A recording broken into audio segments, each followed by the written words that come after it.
We're sold the idea that this is aspirational, that being that guy who is emotionally numb, shredded, high testosterone, never tired, is what being fit is about. But that version of fitness, it's not just unrealistic, it's just incredibly damaging. Hello and welcome back to the How to Fitness podcast. I'm Kate Lyman. And I'm Michael Ulloa. And we're here with another episode. Michael, it's been like a month since we recorded, right? We took a month off.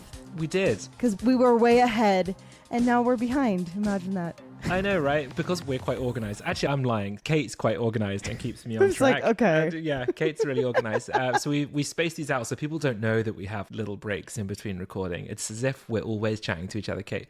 But yeah, we have had a tiny break. And is the break good? I don't know. I miss doing it. So I'm a little bit sad when we have a break. But you've been doing really fun things. I don't know if you want to talk about what you've been doing or keeping it quite secret. No, it's not a secret. I just came off the most fun week ever. So last year, my company, Lyman Nutrition, we decided to take 2 weeks off a year. Like every 6 months, we have an offline week. So for me, that's meant I've deleted my stuff off my phone. No inbox. I've truly been offline, which has been awesome. I don't think all my team has done that. They've more been like, no, I'm just not working. But for this offline week, which is last week, we went and backpacked in Havasupai, which is an amazing spot at the bottom of the Grand Canyon. I went 9 years ago, and then we went again just now. It was cold.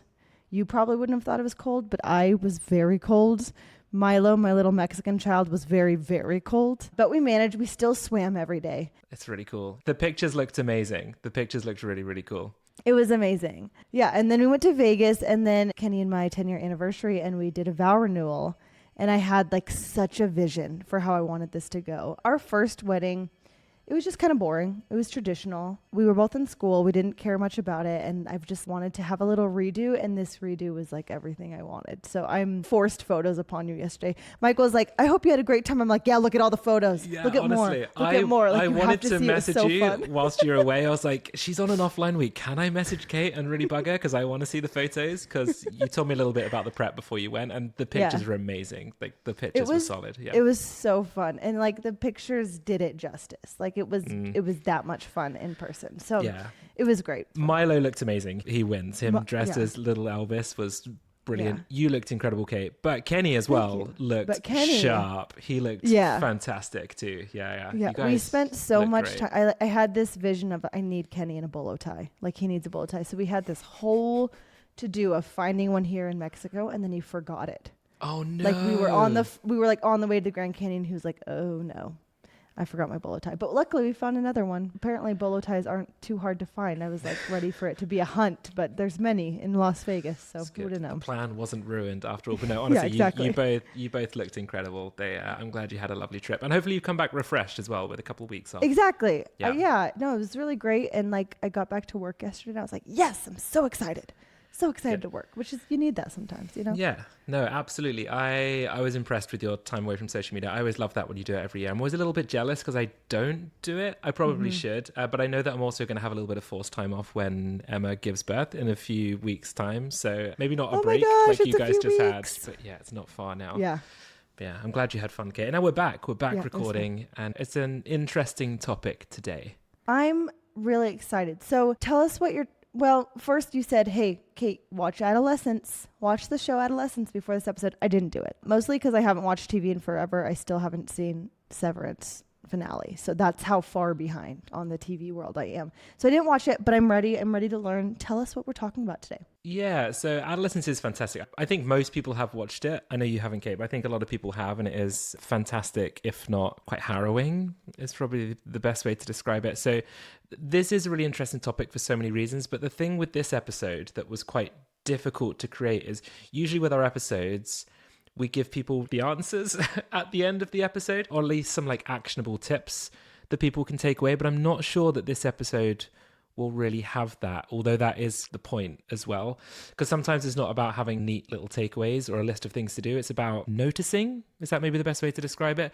It's about becoming more aware of the systems that we're a part of and the messages that we've absorbed, and then how they shape the way that we see ourselves and others. So I think awareness might not sound like much on the surface, but it really is a powerful first step. So when you start to see how toxic masculinity shows up in the way that men are told to train, to eat, to behave in gyms, to man up instead of talking about the way that they feel, you can start to really question it. And that questioning, that's where the real change begins. So this episode is less of a how to and maybe more of like a have you noticed this too? And it's about putting language to something that a lot of people haven't always known how to express, hopefully. A little bit of a different episode today, but it is one that I'm really passionate about, and I'm actually really excited to talk about it. I hope it doesn't just sound like me standing on my soapbox and ranting about something, but I think it's a really important discussion that needs to be had. I'm really excited. And here's the thing, don't undersell awareness, because awareness is so freaking powerful. And that's actually this is a different topic, but when I work with my nutrition clients, it's the first thing we talk about. Hey, first thing we're going to do is build awareness, right? Awareness is really, really, really powerful. So don't undersell awareness. And also it made me think of, have you seen all those memes that are who radicalized you? And people say the thing that radicalized them or whatever. That's all awareness. All of it. It's all awareness. It's true. Thank you for saying that. I think it is really, really important. And I actually wanted to start this episode off by reading a little section from a book that I've been reading recently, and the book is by Laura Bates, and it's called Men Who Hate Women and the Extremism No One Is Talking About. And I started reading this a week or so ago, and it was one of the first paragraphs in the book. It's not far into it, and it just summarized everything that I wanted to do with this episode. So I thought I'd just kind of read this little paragraph, if that's okay. So those who speak of toxic masculinity are not criticizing men, but rather defending them, describing an ideology and a system that pressures the boys and men in our societies, in our families, to conform to unrealistic, unhealthy, and unsustainable ideals. Crushing gender stereotypes are damaging to men as individuals, as well as to the society in which they live. Tackling this problem, dismantling these pressures, is a matter of life and death for our boys. They are toppling like dominoes into the chasm we leave behind when we tiptoe around and refuse to name the problem. And it just is so fantastic, that paragraph, that I really wanted to pitch the start of this episode with that, and why I think it's so important. I'm excited. Let's do it. I'm ready to learn. Yeah, some people might listen to this and it might be... I was going to try and shoehorn in the way of using the word woke into this, because I get called woke quite a lot on social media as if it's some sort of criticism, which still blows my mind. But before someone maybe eye rolls or assume that this episode isn't for them, I really want to ask people to stick with me here, because this isn't about just gym bros or smashing protein powder or kind of alpha male podcasters screaming about the benefits of ice baths and stuff like that. This is about what happens when we let a narrow, outdated idea of masculinity take over our health spaces and how it's damaging to everyone. I got this comment on social media a few weeks back, which was one of the moments that sparked my idea for this episode. And it's one of these comments that made me really stop and think about how the hell we've reached this point. So I'm just going to read it here. So, how about we leave toxic masculinity alone and be a man? Instead, attack the rampant use of steroids in young men. That's an actual problem. And toxic masculinity in this comment was in quotations too. So I'm assuming the person didn't think that it exists. Yeah, doesn't believe that that's actually a thing. Yeah, I think so. But I really want to highlight that calling out toxic masculinity, I think is being a man. It's about rejecting harmful stereotypes that pressure young men into things like steroid use in the first place. So the things are really interlinked. They're not separate issues. So when we teach boys or men, whatever it is, that their worth depends on being big or dominant or whatever it is, then we create the exact culture that fuels insecurity, silence, and really dangerous choices. So I think these are the kind of comments I get quite a lot on social media, and I just thought it quite encapsulated what's wrong with the messaging around fitness and nutrition, especially when it comes to other guys, unfortunately. I'm really eager to hear your take. I think I know some of your take, because you do talk about this topic a lot, but you're so close to it. You're getting these comments or interacting with people who are either part of the problem or don't believe it is a problem. I'm really far removed from that, it feels. I'm excited for the awareness building. Yeah, so I talk a lot on social media about mental health. I talk about body image. I talk about shifting away from fitness industry body ideals that are making people anything but healthy. And because of this, I daily receive messages from other men, whether it's questioning my sexuality or telling me that my wife is going to leave me, criticizing the way that my body looks, or sometimes threatening to hurt me. Even just saying that out loud feels completely insane, but this is where we are with this kind of thing. And I'm often asked when I do podcast interviews and stuff, why aren't there more men talking about these topics? And I think that that is the main reason. I'm a man who is extremely comfortable in myself and the way that I am and the behaviors that I feel really passionate about talking about on social media. The large majority of conversations I have online are lovely, really constructive, positive discussions, but the grossness of the comments I receive quite regularly, I completely understand why more men aren't standing up and talking about this stuff when you're receiving this shit on a daily basis. I can see why some people are just like, nah, screw that, like I'm out. I totally get it. Right. You have an incredible skill set to be able to deal with it, whereas I don't know that I would. I don't think I could do the things you do. I have a little bit of thin skin in some areas, so it's really hard. I think I've maybe just become a bit hardened to it. I don't know whether that's a good thing at all. Maybe it's not, but I don't know. I think just the way that I use the criticism I get, I now just try and turn it into something positive, and that's the way that I feel is quite a positive thing to do. Like, I'll use these comments and I'll make a piece of content about it to highlight how ridiculous it is. And yes, that does spark more comments of people criticizing me, but at least I feel like something good is coming out of it. So yeah, it's a funny thing, isn't it? So yeah. Funny is one way to put it. Yeah, I think that's the only way that we can look at it. Otherwise it is just really sad. So I thought we should probably start with like a quick definition really of what is toxic masculinity. So toxic masculinity isn't saying masculinity itself is bad. Like, masculinity is a spectrum, just like femininity is as well. Femininity. I can't say that word. It's a word that I really struggle with, Kate. I apologize.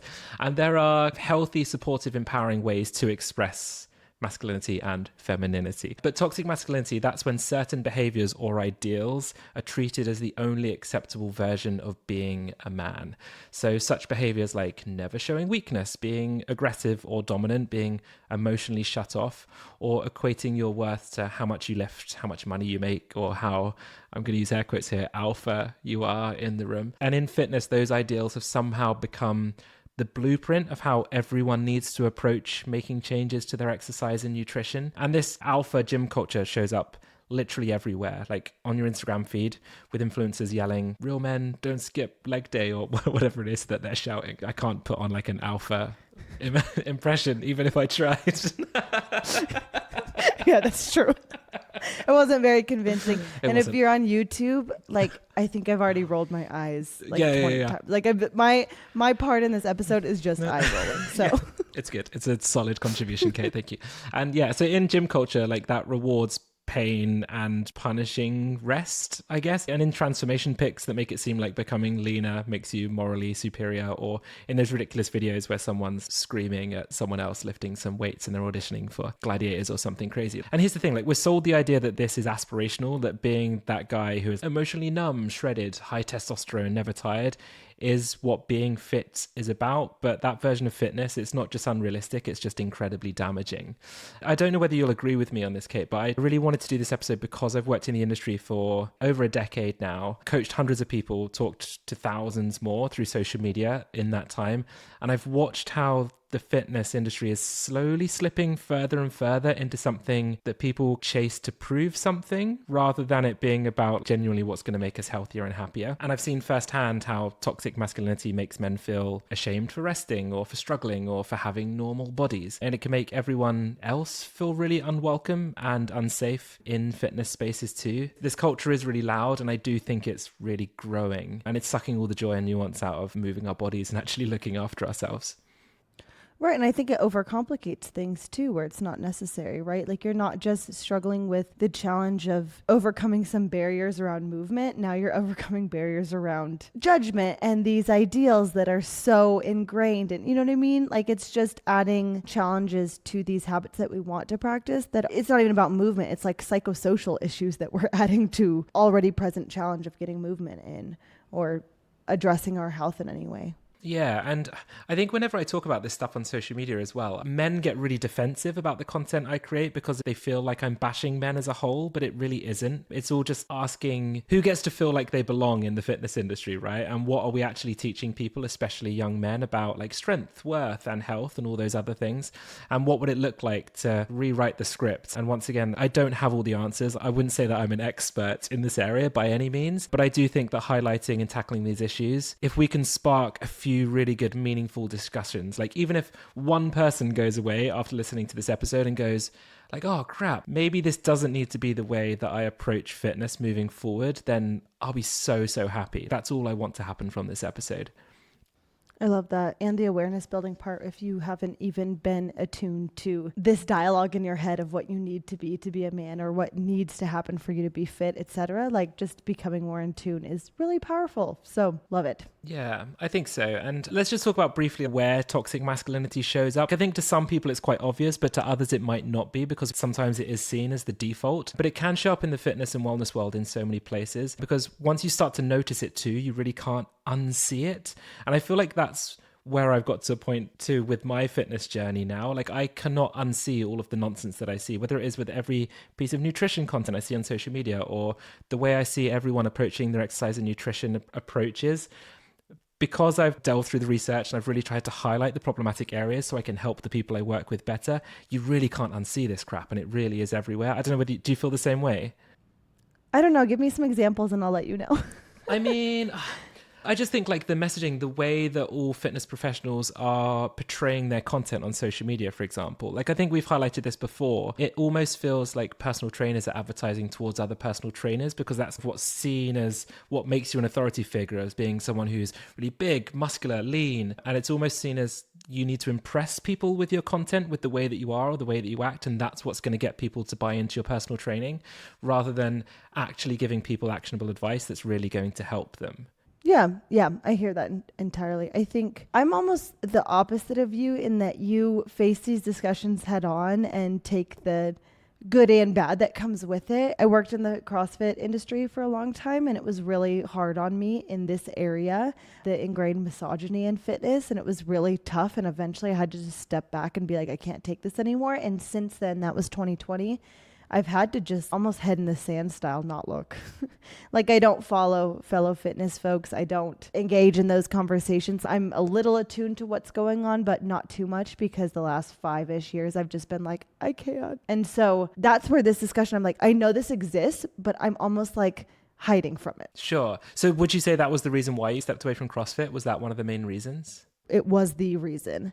And in this journal, I have multiple pages. If you're on YouTube, you can see them, where I, at one point, because of my therapist making me do this, needed to just list out all the shit. Like all of these really core memories of not being treated well, or being like almost a victim to this toxic masculinity in this space. Like this one is, someone said, okay, little girl, when I tried to give them a cue, and I was called bossy, and this one's this, and this one's this. And I'm just going to read this like after the laundry list of all of it. I think I wrote this in 2021. Between these major memories are also small slights, comments about my incapacity as a female trainer, being sexualized, comments about my body, all unwarranted, about either looking good or, more frequently, not looking like a trainer like I should. Since delving into, about 5 years ago, like how much this impacted me, I've had to just be like, I don't know, I'm not looking. Does that make sense? And once I stepped back from CrossFit, I left it for good. I haven't re-entered that space, and there's a lot of good in that space, far more good than bad, but that's where I'm at, where I'm like, I know this exists, but I'm just hiding from it. Mm-hmm. Thank you so much for sharing that, though. I really appreciate that, genuinely. I think that's just a prime example, right, isn't it, where this knock-on of toxic masculinity isn't just impacting men at all. Like, it's affecting every single person who's trying to use a fitness space, and it is putting so many people off from doing movement that's going to be improving their health. And that's, especially like you're a coach in that setting who is incredibly experienced exerciser, incredibly experienced practitioner, and even that felt too much for you. So how is that going to feel to someone who's just starting off fresh as well, coming into these spaces? It's actually really heartbreaking to see. It is. That's kind of what I was trying to vocalize earlier. It's like, this is such an added barrier to people wanting to pursue their health, because the judgment, the unsolicited body comments, the fear of these big scary guys who own the place, like whatever that looks like in a specific space, it becomes an added challenge for people new to fitness, for people experienced with fitness, everyone in every end of the spectrum. Mm-hmm. That's great. Yeah, thank you so much, Kate. I appreciate it. And social media is arguably the biggest culprit here as well, right? So we've created this environment where male fitness influencers feel like they have to be shirtless in every video, shouting at the camera or talking absolutes, and no excuses, no weaknesses, no days off mindset. And this is actually something, Kate, that really annoys me. I don't know if it should annoy me as much as it does, but why is every piece of fitness content now the dude has to be shirtless doing it? Like, I also appreciate, like, High Rocks events are really popular now. Like, I like training with my top off. I'm training at home in the gym because it's super hot. But I feel like everyone needs to train topless now, and I find it a little bit weird. I agree. I mean, it is perpetuating the false narrative that your body's your business card, right? I receive so many comments like that as a trainer. And I know you do on the daily. Our knowledge and our capacity is so different than our bodies. And if anything, and this is coming from a practitioner who spent a lot of years in this space, if you're so lean or so jacked, you're spending way too much time in the gym and you're probably doing steroids. And I don't really trust you.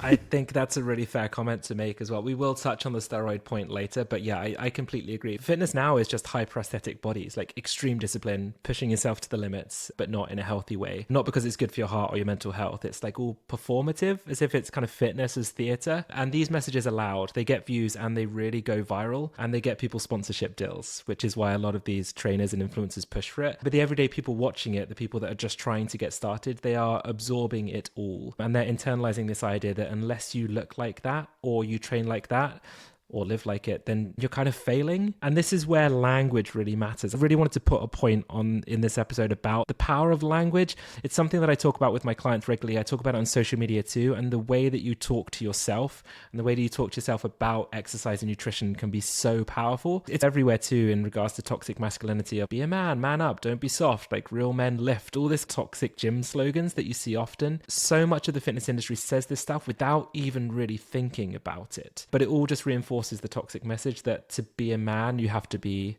hard, emotionally shut down, constantly proving yourself, and there's no space for like nuance or feeling tired or resting or asking questions. And it just reinforces the really narrow idea of what being a man is supposed to look like. Yeah, I think to your point, social media is the purveyor of this type of messaging, because you know this as a content creator. It's the aggressive, controversial, like in your face messaging that gets seen, and it doesn't leave space for anything other than this like be a man, just man up and do it type of communication. It's really true. And it's why the way that the social media content that does really well, right, is usually quite clickbaity or quite extreme and out there. And it's why like now it wouldn't necessarily be the way that I create content if I just had the choice to do it in the way that I wanted to, and I knew that my audience would see it, but we almost have to like use the clickbait and the extreme to pull people in, to tell them our message of balance and nuance. And it is really annoying that happens, but that is just the way that the social media algorithms work, and it's infuriating. Yeah, it's like, okay, there's the good that you get to now dismantle this, but also first people have to see this. And like, it's almost like the any press is good press type of approach, right? Like, they're still getting more exposure. I think that all the time with the prevalence of Stitch videos and all of that. Mm-hmm. Absolutely. And this is also like within the wellness space as well, like the wellness side of it, it's just as bad. It's not just the fitness space here. The rise of things as well, like the carnivore diets, testosterone boosting supplements, hormone biohacking, it's all being packaged as health, but it's actually just like masculinity marketing. It's kind of the same energy, just with a different coat of paint. And there's also a growing trend of influencers, usually men, selling this idea that the modern world is making men weak. This is something that I see quite a lot in content, and that the solution is to eat raw liver and take cold showers at 4 a.m. and reject anything remotely soft or flexible or open-minded. And then, did you see the video that went really viral? Once again, it might have been whilst you were away, so you might have missed it. There's a well-known fitness influencer, I don't know his name because I don't know any of these guys' names, where he's got like 11 million followers or something on Instagram, and he did like a morning routine. Did you see this? No, wait. It basically starts like 4:30 a.m. and he does cold face plunges and he's doing press ups, and it went super viral, and there's been loads of memes and other pieces of content that have sparked from it in the last couple of weeks. I feel like I've seen like a joke version of it. Yeah. You probably have. And like, this is it. Like, that is fitness social media, toxic masculinity at its finest. Like, this is what fitness is supposed to be like. The guy did not do any of the things that I mentioned in the video. Lots of people dissected it, and like his watch was telling a different time from the time that he said he was doing things. I love that. He was talking on his laptop about like $1,000 or something like this, and his laptop screen wasn't on because there was no reflection in his eyes at all. So like, it's all performative, like it's all complete nonsense, but this is what sells, and it is so damaging. So yeah, I feel like Brian Johnson is almost like that sprung to the mind. how-to fitness mascot at this point. Yeah, it really is, sadly. But like, did you watch that documentary on him? I didn't because I couldn't build myself up to watch it because I You knew that I didn't was just need going to to. be really We'd already annoyed. talked. It was so annoying. And we'd already talked about all the things. But like, that's what comes into my mind is like, oh, yep, I know what we're talking about here. Mm-hmm. Yeah. I'm still just going to keep pointing out the fact that he ate broccoli extract when he could have just eaten broccoli. So good. We'll never get over that. No, absolutely not. Yeah. I mean, whoever is selling broccoli extract as a supplement line, genius. Like, because they got idiots like Brian Good on Johnson you. buying it. Yeah. Madness. So yeah, I wanted to kind of here start talking about the knock-on impacts now, like the real impact that this stuff has, because this isn't just annoying or cringy. Like it is really harmful, and it's shaping the way that people see themselves, from not moving their bodies or asking for help, that kind of thing that I've mentioned.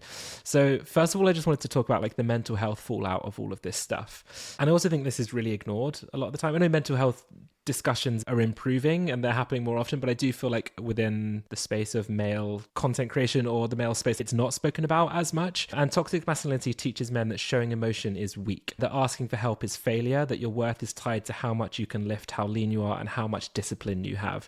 And now imagine being a teenage boy scrolling through Instagram and all that you see is kind of shredded influencers shouting about how real men look like this. Like, you're already self-conscious, you're already trying to figure out who you are, and now you're being told very loudly that unless you look or act like that, then you don't measure up. And it's no wonder that male body image issues are on the rise. And it's no wonder that men are struggling with disordered eating and compulsive exercise, but we're way less likely to talk about it or seek out support. Almost half of UK men say that poor body image has affected their mental health. I very much assume that in the US, the figures are probably pretty similar too. So research by suicide prevention charity Campaign Against Living Miserably and Instagram, they found 48% of men between the age of 16 and 40 had struggled because of how they feel about the way that their body looks. And of 2,000 males asked, 58% said that the pandemic had affected the way that they feel about their body in a negative way. And as a side note, this was a really interesting, I didn't know that this area of research existed about the impact that COVID and the pandemic had on steroid rates and male body image. And it seems to have this kind of huge uptake in men having issues with both of those things. I was thinking back to maybe what might have happened, and I wonder whether it was the rise of TikTok. I don't know whether I'm oversimplifying things here, and I wonder whether this social media platform that had zero regulation was, ironically, the fitness industry on steroids in terms of misinformation, had a very big knock-on impact here. I think that would make sense as one factor. Maybe also not being as distracted, like sitting with you, sitting with your thoughts. Yeah, and on our phones, or sitting on your phone, like more exposure to social media, less time distracted from work and doing all the things we usually do in a busy life. Like that, it makes sense. That a rise in body dissatisfaction would occur, but then the rise in steroid use, that's really interesting. Yeah, it was fascinating. And also within this survey as well, only 26% of men said that they were happy with how they look, and 21% said they don't feel comfortable talking to anyone about it because this culture tells them that they're not allowed to. The Mental Health Foundation also highlighted that more than 1 in 10 of the men they surveyed, so 11%, have experienced suicidal thoughts and feelings because of body image issues, and 4% of male respondents also said that they had deliberately hurt themselves because of body image issues. And what makes it even worse is that the people at the top, like the influencers, the brands, they're all profiting off the insecurities here that they're creating. So selling programs and supplements and strategies that promise to fix the issue while they continue to feed the same anxiety that made you feel broken in the first place. This really grim, vicious cycle. But those stats actually really surprised me. Yeah, I feel pretty shocked to hear those. Yeah, so this is where I wanted to talk about steroid use. I know in the future I really want to do a topic, like a whole episode on steroid use. I would like to bring someone onto the episode that we can interview to talk about this openly, but I'm trying to piece it together. But I wanted to put a section on steroid use within this episode. And I think we've touched upon this before in previous episodes, Kate, but I don't think that the everyday person or the everyday exerciser or gym goer fully appreciates how widespread steroid use is now. I agree 1,000,000%. And having been a little closer to the industry and knowing a bit more about steroid use and who is using, etc., I really think most people are blind to the absolute prevalence of steroid use? Yeah, I think a lot of people are really in the dark here. And a lot of the stats that I'm going to give in a second, I think are really going to surprise people. Some of them really surprised me because I know that it's quite rife within fitness circles, but some of these I'm like, oh, holy crap. So frustratingly as well, this is a topic that is wildly misunderstood and underplayed within fitness too, but it really is getting worse. And many fitness influencers are taking steroids. Like none of them will talk about it, or hardly any of them will talk about it, or even speak on the topic at all. You can look like me if you buy my plans. Like, of course, these people are not going to admit to taking steroids because the law will be broken and therefore the financial implications that come of that will happen. You'll even now have self-proclaimed natural, I'm using air quotes, natural influencers who rack up followers by promoting hard work and like clean eating and all this kind of stuff, only later to be exposed as secretly using performance-enhancing drugs. And what that happens is it sends a pretty damaging message, especially to young men watching. So what looked like a realistic, achievable physique turns out to be the result of chemical enhancement, if you want to call it that, which leaves people questioning whether steroids are the only way to compete or to keep up. I think like a prime example of this was the Liver King. Remember when he was kind of found out? Like I think to most people within the fitness space, it was quite obvious he was taking steroids, but he was very vocal about not taking steroids. And then this just has such a knock-on impact there. But it's happening on with so many influencers now, unfortunately, and he's like the grim. wildest example, because I think anyone with an eye for the impacts of steroids or just knowledge of physiology and what's possible naturally versus not looks at I was going to call him Steroid King. Liver Steroid King and says, nah, man, nah. Yeah, and also even after being found out, still kind of tried to fight it. It's sickening. So let's look at the stats, right? So the Guardian newspaper reported back in January 2018, so kind of pre-pandemic, so the numbers are probably worse now, just to kind of note that. The Guardian newspaper reported back in 2018 that some experts believe that the real figure to be close to 1 million regular UK steroid users back in 2018. In 2018, the UK population was only 66.5 million. Whoa. So I think that kind of really puts it into perspective. Yeah. There was a review article in a journal in Spain called, here we go, Actas Urológicas Españolas, or Spanish Urological Records, that looked at the steroid use in multiple countries. And survey methodology studies in US schools showed that up to 6.6% of adolescents had used or were using anabolic steroids. What? Yeah, and 67% had started before the age of 16. In Spain, the numbers were actually even worse, which really surprised me, where male gym users have an estimated prevalence of 7.9% at 18 years old and 12% at 27 years old. Whoa. Yeah. Okay, I am shook by the adolescent usage.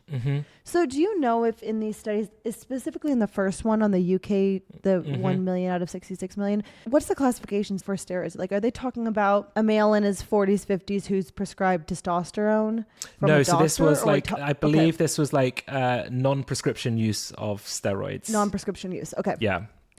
I'm shocked by that number, but then I'm even more shocked by the adolescent figures, because I don't think I've known the prevalence of use in younger. Like in my mind, it's like 18 and up. Yeah, so Natasha Devon, who we've had as a brilliant interviewee on this, go listen to the previous episode because she's fantastic. Natasha does a lot of work going around to schools, and she has, I think she's plugged my social media account to a few people when they've asked who to follow within this space, which is lovely of her. And I've started having a few kind of quite young guys reaching out for questions about exercise and nutrition, and a few of them have stated that their friends are taking steroids and just wanted my input on this topic. And I appreciate this is a really, really sensitive topic, so I'm very careful and delicate with my response. But it has really shocked me, because I think that the use amongst very young men is getting worse. Like, it is getting worse. And I don't know what we can do to stop this. It's a ticking time bomb. It's pretty terrifying. So Michael, do you remember, this is a few weeks back, I sent you that reel of these like younger guys saying, hey, here's the hack to get steroids or to get testosterone prescribed. I guess so. Prescription is take plan B. It'll drop your T, it'll boost your estrogen, and then go to the doctor. And they were just giving like a layout of how to do this to get steroids or to get testosterone prescribed by your provider. And I sent it to Michael like, what? This is a thing? What? And that's when I knew you were doing this episode or some version of this episode. And I was like, Michael, you need to tell me more about this. Yeah, it's really bad. So I didn't know about this before, and I did look into it. It's a thing. It sadly is a thing. I also have just seen, because I've been researching this episode and the other steroid episode that I want to do in the future, I now get pushed a lot of steroid related content on social media. And it really scares me how normalized it is becoming. There's probably people listening to this that are taking steroids, right? And they might be thinking like, oh, it's not that bad. Like, I do it safely. And I think it's quite easy to be lulled into a false sense of security when so many people are doing it. But I've seen a lot of content now where there was one recently that I saw. I think it was one of the trainers was taking a gym member around the gym and asking the person, like, do you think this person is taking steroids? And they had to say yes or no. And then the person would tell them. And it just felt like it wasn't something that people are ashamed about or are trying to hide anymore. It's slowly becoming a thing that people just openly talk about and brag about, as if like this is completely normal and it's absolutely fine to do it.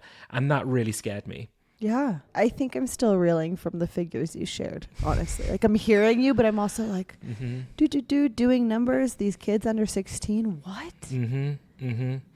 Yeah. I'm just going to list here like a few of the risks associated with anabolic steroid use, right? And this is not a complete list. The list goes on, like reduced sperm count, infertility, shrunken testicles, erectile dysfunction, heart attack and stroke, liver and kidney problems, high blood pressure, blood clots, fluid retention, high cholesterol, and much, much more. And now, unfortunately, you hear many stories from how steroid use has gone horribly wrong and people losing their lives from it. Social media and fitness professionals and fitness influence, like we are all to blame for this, for like creating this culture, this environment where this practice has become so normalized that now so many people feel like it is the only way that they can achieve this physique that is apparently going to bring them health and happiness. And as I mentioned before, it's pretty scary.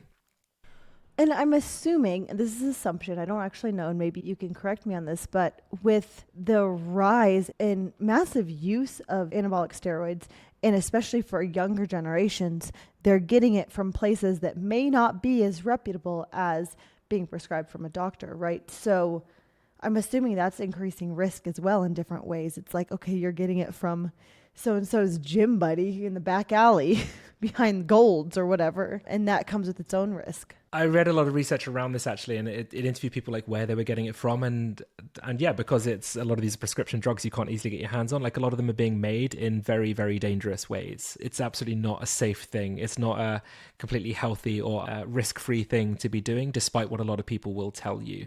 You'll have a lot of gym bro accounts that are telling people how to safely take steroids, and there just is no such thing. Like, yes, there's ways that you can manage risks, but there's always going to be huge risks to taking these things, and I don't think those are spoken about enough in a lot of these circles. Yeah, that makes sense. Thank you for bringing up this topic because it feels very relevant and very surprising. Yeah, absolutely. So there's a couple bits here I'll take out because otherwise this episode, it could be like 2 hours long, I think, if we carried on talking about all this. But just like who gets left out from this. And as I briefly mentioned before, like this is not just hurting men. And from Kate's brilliant personal story she gave in this earlier, the culture makes fitness spaces feel totally unwelcome to anyone who doesn't fit the alpha mold. Like if you're a beginner, like if you're part of the LGBTQI plus community, or if you're older, or if you move slightly differently, if you're not focused on aesthetics, then you're made to feel like the way that you're approaching fitness is wrong or not enough, or you're soft, or you just don't belong in the space. And I've had clients in all of the groups that I've just mentioned tell me that, like Kate, like they've actively avoided certain gyms or classes because the space feels more like it's a performance stage rather than a place to move your body in peace. And that's a failure on the industry, and that's a failure on us. Like I know many trainers within Edinburgh, for example, who are using steroids. None of them talk about it on social media. Absolutely none of them. And because fitness should be like the most inclusive thing that there is in the world, like all of us have a body. Everyone deserves to feel strong, capable, and confident in their own skin. And yet we've built this system that pushes people out for not performing a very narrow version of masculinity. And as I said, like this is getting worse. Hopefully us just having this discussion today sparks a few other conversations that can benefit some people. I know you said you don't have actionable takeaways, but do you have thoughts on what we can do as practitioners to be more, like, I know that we can be more inclusive in Michael Ulloa PT, in Kate Lyman Nutrition. I think of the way I run my business and the people on my team, and we work with everyone, and we're not part of this alpha male toxic fitness space, but also maybe there's things we're doing that are contributing to it. I don't know. It's really difficult. And this is actually something I really tackled with when I was approaching this topic, is I almost feel a little bit guilty because I actually quite like a lot of the overly masculine gym bro approaches to fitness, right? Like I've watched Arnold Schwarzenegger's Pumping Iron documentary. I kind of like it. Like it kind of gets me pumped up. Okay, that's to a work good documentary. Out. Yeah, it is. It's a good one. Yeah, it is. I've watched it. Yeah, I've watched it. Yeah, like there's areas of the fitness industry that actually I quite like, and they get me hyped up to work out and stay consistent. But I think that's only because I know the nuance behind it, whereas a lot of people don't. I truly don't have an answer to the question that you asked, like what can we do? But I think that what I would quite like to see, so I follow some accounts on social media who the trainers are taking steroids openly and they talk about it. I don't necessarily think that's like a good thing, but I think that we need more coaches that are doing that, because I think that we need to highlight the reasons of why people are turning to steroids, what the impact is of them turning to steroids, and then hopefully just by having these open discussions, it becomes something that we can discuss and hopefully put people off from taking in the future. I don't think there's like an easy path here, but I think that that would maybe be something that would be really, really helpful. Yeah, so more transparency from practitioners in the space, whether they are or aren't, because if someone subscribes to the body's your business card type of nonsense, then we need to understand what that actually means. Yeah, I think so. It's, as I said, like at the start of this episode, I really struggled with creating it and writing it because I don't have anything at the end that's going to be like, this is the way that we fix this. Like, I just don't know. I think like brilliant programs like Adolescence, please go and watch it. It's fantastic.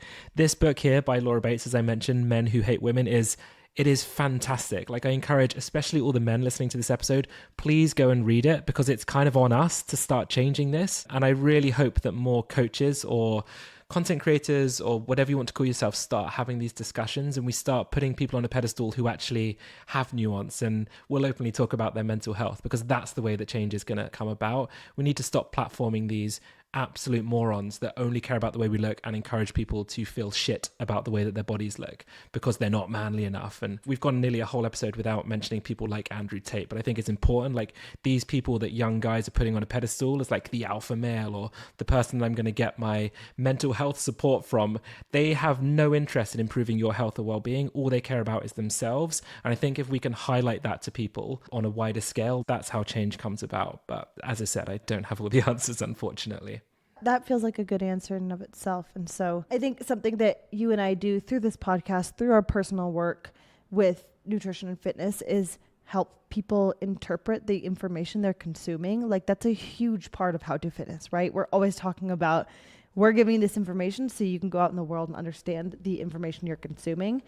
And this is part of that, right? Is being able to say, okay, red flag here. This feels like toxic masculinity at play. And so I'm going to absorb this information, but then understand the context in which it's given and what feels relevant to me and what doesn't. Like that's powerful. So I think that is an answer, because to that point, you're saying, hey, I can consume some of this stuff and understand what is like, toxic, not so great. And what is, hey, this feels motivating to me because I understand the nuance in it.